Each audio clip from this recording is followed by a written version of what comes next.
जय हिंद दोस्तों, आप सभी लोगों का बहुत बहुत स्वागत है। तो करंट अफेयर जो है वो पिछली बार भी हम लोगों ने जनवरी मंथ का देखा था। ये मोस्ट इंपॉर्टेंट करंट अफेयर का एक हिस्सा है, इसको आप लोग को अच्छे से देखना है। देखिए, दो डिफेंस का हम लोग देखेंगे। एक ये भारत के पहले दो आर्द्रभूमि शहर यानी कि भारत के पहले दो वेटलैंड सिटीज़ बने हुए हैं, ये हमें देखना है। उसके बाद हमें देखना है पहला जो ग्रीन हाइड्रोजन हब प्रोजेक्ट है और यूपी दिवस के मौके पे कैसे क्या मनाया गया, ये हमें देखना है। अब देखिए, सबसे पहले हम लोग शुरू करते हैं भारत का पहला ग्रीन हाइड्रोजन हब प्रोजेक्ट, जिसको आप बोलेंगे हरित हाइड्रोजन हब परियोजना। अब इसके बारे में कुछ चीज़ें हैं जो कन्फ्यूजन नहीं होना चाहिए। प्रधानमंत्री जी आंध्र प्रदेश के सीएम के साथ विशाखापट्टनम में उद्घाटन उन्होंने किया था, इसकी आधारशिला रखी थी। लेकिन ये जो पहला ग्रीन हाइड्रोजन हब प्रोजेक्ट बन रहा है, ये देखिए, ये मान लीजिए बंगाल की खाड़ी है, ये आंध्र प्रदेश का तट है, तो अनकापल्ली जिले में ये पहला हरित हाइड्रोजन हब परियोजना बन रहा है। इस बात को ध्यान रखिएगा, विशाखापट्टनम में नहीं। अचानक से न्यूज़ में देखेंगे जल्दीबाजी में, तो विशाखापट्टनम में ये लिखा है कि प्रधानमंत्री जी ने विशाखापट्टनम में जाकर नींव रखा था और सारे प्रोजेक्ट्स के लिए भी उन्होंने उद्घाटन किया था। लेकिन ये जो पहला भारत का हरित हाइड्रोजन हब परियोजना है, ये अनकापल्ली जिले में बन रहा है। पहला तो ये चीज़ क्लियर होना चाहिए। और ये पुदीमक्का जो है, यहाँ पर आंध्र प्रदेश का एक जगह है पुडीमक्का बोलते हैं, पुदीमक्का, ये अनकापल्ली जिले में आता है। वहीं पर ये एनटीपीसी ग्रीन हाइड्रोजन लिमिटेड के द्वारा बनाया जा रहा है। एनटीपीसी आपको पता है नेशनल थर्मल पावर प्लांट है, उसका एक सब्सिडियरी कंपनी का मतलब सीधा सा आप ऐसे समझिए कि एक बड़ी कंपनी है एनटीपीसी। इन्होंने बोला है कि जो भी ग्रीन एनर्जी सेक्टर होगा, जहाँ पर विंड मिल की स्थापना होगी, सोलर मिल की स्थापना होगी, उसको स्थापना करने के लिए मेरा एक और कंपनी होगा, जिसके मालिक तो हम ही हैं, एनटीपीसी है, लेकिन उसका नाम है एनटीपीसी ग्रीन हाइड्रोजन लिमिटेड। अब बेसिक चीज़ हम लोग ये देख लेते हैं कि यहाँ पर ग्रीन हाइड्रोजन का मतलब है क्या। ग्रीन हाइड्रोजन का सिंपल मतलब क्या है? हाइड्रोजन आपको प्रोड्यूस करना है एनर्जी के लिए, और जो बिजली आप इस्तेमाल कर रहे हैं वो किसी भी तरीके से पर्यावरण को नुकसान नहीं पहुँचा रहा है। इसका मतलब क्या है कि जितने भी कोयले पे आधारित जो थर्मल पावर प्लांट होते हैं, उनकी आपको आवश्यकता नहीं है। बड़े बड़े समुद्र के किनारे विंड मिल होते हैं, विंड मिल बनाइए, सोलर प्लेट लगाइए, उनसे जो आपको बिजली मिल रही है उससे इलेक्ट्रोलिसिस करिए। इलेक्ट्रोलिसिस का क्या मतलब है? पानी होता है, वाटर का होता है H2O, हाइड्रोजन अलग करिए, ऑक्सीजन अलग करिए, हाइड्रोजन आपको मिल गया है एनर्जी का स्रोत, अब आप उसको इस्तेमाल करिए। ये मतलब होता है ग्रीन हाइड्रोजन का। किसी भी तरीके से कोयले का इस्तेमाल नहीं हुआ, हाइड्रोजन को बनाने में किसी भी तरीके से पर्यावरण को आपने नुकसान नहीं पहुंचाया। तो फिर से हम तुरंत रिवाइज कर लेते हैं। हम लोग भारत का पहला है, इंडिया का पहला है, इसलिए इंपॉर्टेंट है ग्रीन हाइड्रोजन हब प्रोजेक्ट यानी कि हरित हाइड्रोजन हब परियोजना। कहाँ पर है? आंध्र प्रदेश में। प्रधानमंत्री जी ने आधारशिला रखी पुडीमक्का में। पुदीमक्का ये समझ जाइएगा। और ये आंध्र प्रदेश का तट है, एनटीपीसी ग्रीन हाइड्रोजन लिमिटेड ने बनाया है। और ये अनकापल्ली जिला है, उसमें पुदीमक्का में आधारशिला रखी है प्रधानमंत्री जी ने। कि क्लियर हो गया? अब बढ़ते हैं नेक्स्ट न्यूज़ की तरफ। देखिए, सबको पता है, आपको पता है कि 24 जनवरी जो होता है, इसको समझिएगा, यहाँ भी कन्फ्यूजन होगा। 24 जनवरी को उत्तर प्रदेश का foundation day, UP foundation day मनाया जाता है। मतलब उत्तर प्रदेश की स्थापना दिवस मनाई जाती है 24 जनवरी को। इसी उपलक्ष्य में 24 जनवरी के स्थापना दिवस के उपलक्ष्य में संस्कृति उत्सव मनाया जाता है। 2 जनवरी से लेकर 25 जनवरी तक का ये जो समय है, इस समय अवधि में क्या मनाया गया? संस्कृति उत्सव। तो एक तो संस्कृति उत्सव जो 2 तारीख से लेके, ये 2 जनवरी आपकी 25 जनवरी, इसके बीच में संस्कृति उत्सव मनाया गया। इस संस्कृति उत्सव को मनाने की वजह से जो थीम था, जो आपका विषय था, वो विषय क्या था? उसका विषय रखा गया है हमारी संस्कृति, हमारी पहचान, आवर कल्चर आवर आइडेंटिटी। ये चीज़ क्लियर हो गया? आवर कल्चर आवर आइडेंटिटी, हमारी संस्कृति हमारी पहचान, ये किसका विषय थीम है? संस्कृति उत्सव का, जो कि 2 जनवरी से 25 जनवरी को मनाया गया। 24 जनवरी का डेट आएगा 2 से 25 के बीच में। 24 जनवरी 1950 को संयुक्त प्रांत जो कि यूनाइटेड प्रोविंसेस है, उसका नाम बदलकर क्या कर दिया गया था? उत्तर प्रदेश। इसीलिए हम क्या 24 जनवरी को मनाते हैं? उत्तर प्रदेश का स्थापना दिवस यानी कि यूपी का फाउंडेशन डे। इसका विषय भी रखा गया है। उत्तर प्रदेश का जब 24 जनवरी का डेट आया उत्तर प्रदेश की स्थापना दिवस का, तो उसका विषय क्या रखा गया? विकास और विरासत, प्रगति पथ पर उत्तर प्रदेश, यानी कि development and heritage, UP on the path to progress. तो 2 विषय हैं। 24 जनवरी का जब उत्तर प्रदेश दिवस का आपसे एग्ज़ाम में पेपर में आपसे क्वेश्चन पूछा जाएगा कि उत्तर प्रदेश दिवस जब मनाया गया था तो उसका क्या थीम विषय रखा गया था, तो आप ये वाला आंसर टिक करेंगे, development and heritage UP on the path to progress, यानी कि विकास और विरासत प्रगति पथ पर उत्तर प्रदेश। और जब आपसे पूछा जाएगा कि उत्तर प्रदेश की स्थापना दिवस के उपलक्ष्य में 2 जनवरी से 25 जनवरी तक जो संस्कृति उत्सव मनाया गया उत्तर प्रदेश में, उसका क्या थीम है, उसका क्या विषय है, तो आप लोग क्या इसका उत्तर देंगे? हमारी संस्कृति, हमारी पहचान, आवर कल्चर, आवर आइडेंटिटी। ये चीज़ क्लियर हो गया। ये था न्यूज़। अब हम लोग चलते हैं एक और इम्पॉर्टेंट न्यूज़ की तरफ। आपको पता है कि भारत में लगभग कितने वेटलैंड्स हैं? अब आप बताइए, 85, 92, 95, 93 कितने हैं? कमेंट सेक्शन में लिख के बताइएगा। तो जो भी ये आर्द्र भूमि होती है, वेटलैंड्स होते हैं, 1971 में 2 फरवरी के दिन जो रामसर वर्ल्ड वेटलैंड डे, विश्व आर्द्र भूमि दिवस के रूप में भी हम लोग हर वर्ष मनाते हैं 2 फरवरी को। तो जो रामसर एक जगह है आपके वहाँ पर ईरान में, और उसकी वजह से हम लोग रामसर कन्वेंशन वहाँ पर साइन हुआ था, तो रामसर स्थल की श्रेणी में सबको डालते हैं, विश्व जितने भी आर्द्र भूमि होती है इम्पॉर्टेंट वाली। तो भारत में जितने भी आर्द्र भूमि हैं वो आपको पता होना चाहिए इम्पॉर्टेंट वाले।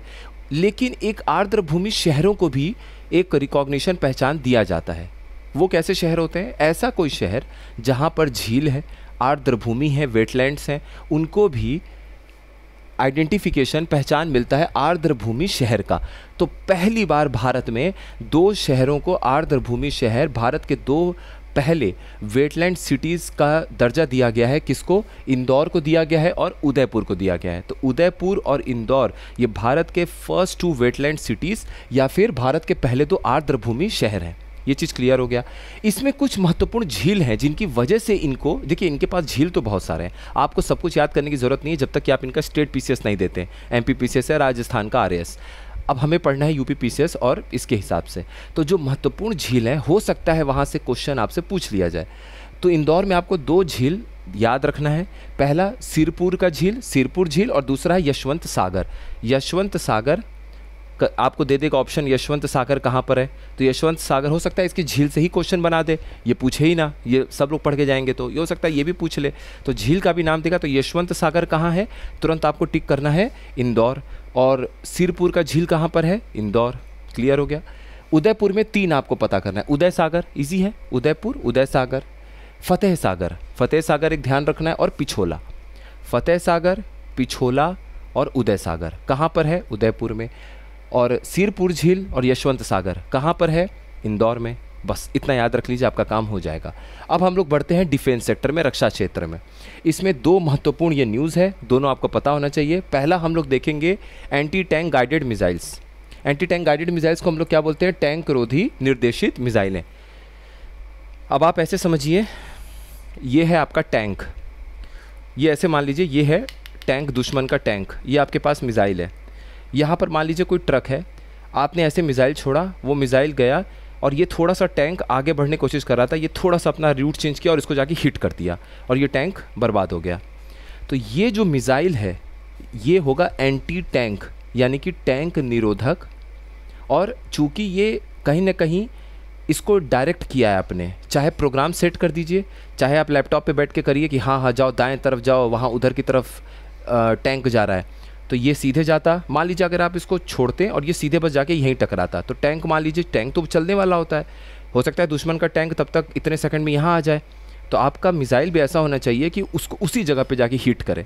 इससे लिए थोड़ा सा डायरेक्ट करना, इसको निर्देशित करना ज़रूरी होता है। तो ये क्या कहलाएगा? Anti tank guided missile.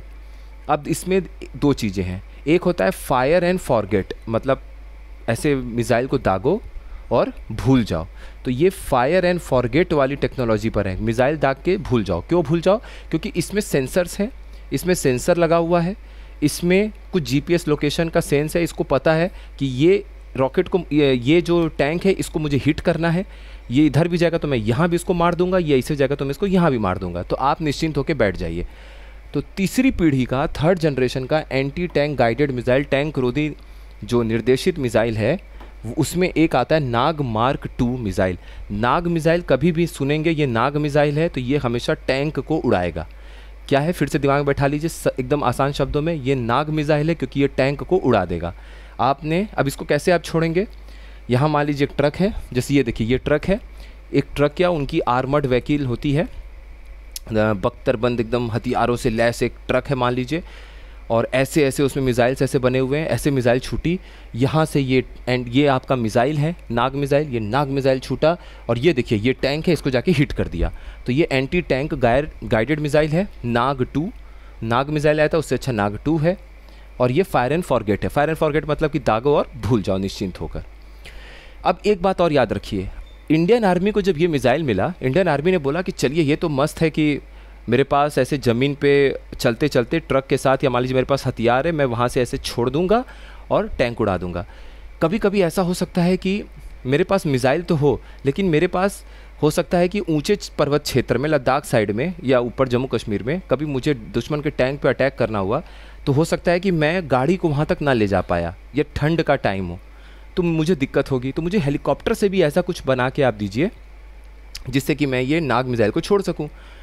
तो मिसाइल बनाने वालों ने बोला कि ओके, मैं आपके लिए मेहनत करता हूँ। तो ये मिसाइल का नाम है हेलिना। हेलिना में हेलीकॉप्टर लॉन्च्ड नाग मिसाइल। हेलीकॉप्टर लॉन्च्ड नाग मिसाइल क्या है, अब आप हेलीकॉप्टर से ऐसे उठाइए, मशीन में ऐसे लगाइए ये मिसाइल और ऐसे छोड़ दीजिए। तो हेलीकॉप्टर में आप ऊपर बैठे हैं, ऊपर से भी आप चाहेंगे तो मिसाइल लॉन्च करके, ये टैंक ऐसे चल रहा है, हेलीकॉप्टर से आर्मी के लोग बैठे हुए हैं, अपने कंधे पे या कैसे भी रख के हेलीकॉप्टर पे रख के ऐसे उन्होंने छोड़ा, ये हेलीकॉप्टर में से ऐसे मिसाइल निकला, ये सीधे ऐसे आया और यहाँ पर ऐसे उसको उड़ा दिया, तो ये टैंक उड़ गया। तो ये इस केस में जो ये मिसाइल है ये हेलिना कहलाएगा, हेलीकॉप्टर लॉन्च्ड नाग मिसाइल, हेलीकॉप्टर से लॉन्च किया हुआ ये नाग मिसाइल है। दो आप सुनेंगे, हेलिना और ध्रुवास्त्र। एक ध्रुवास्त्र है, ध्रुवास्त्र, और एक हेलिना।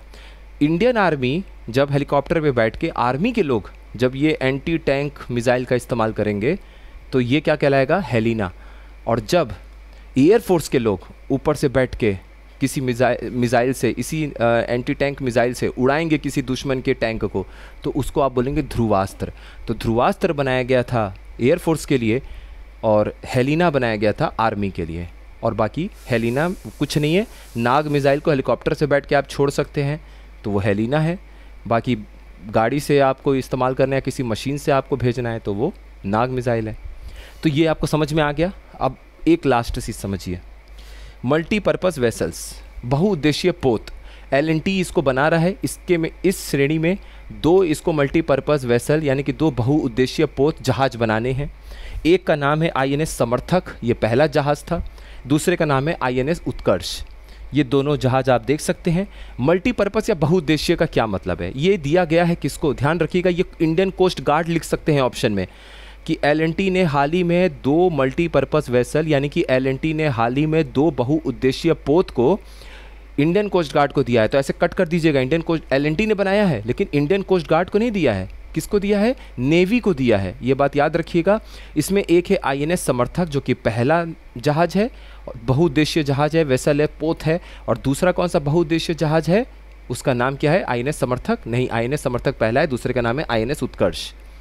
बहुउद्देशीय का क्या मतलब है, नेवी की जहाज़ चल दी, बहुत बड़ी जहाज़ नहीं है, अब समुद्र की निगरानी भी तो करनी है, तो क्या बहुत बड़ा जहाज़ लेके थोड़ी निगरानी करेंगे, स्पीड भी तो तेज़ चाहिए, तो ये चली जाएगी। फिर मान लीजिए कहीं पे लोगों को बचाना हुआ, सिर्फ नेवी है बचाने के लिए, बचा लेगी।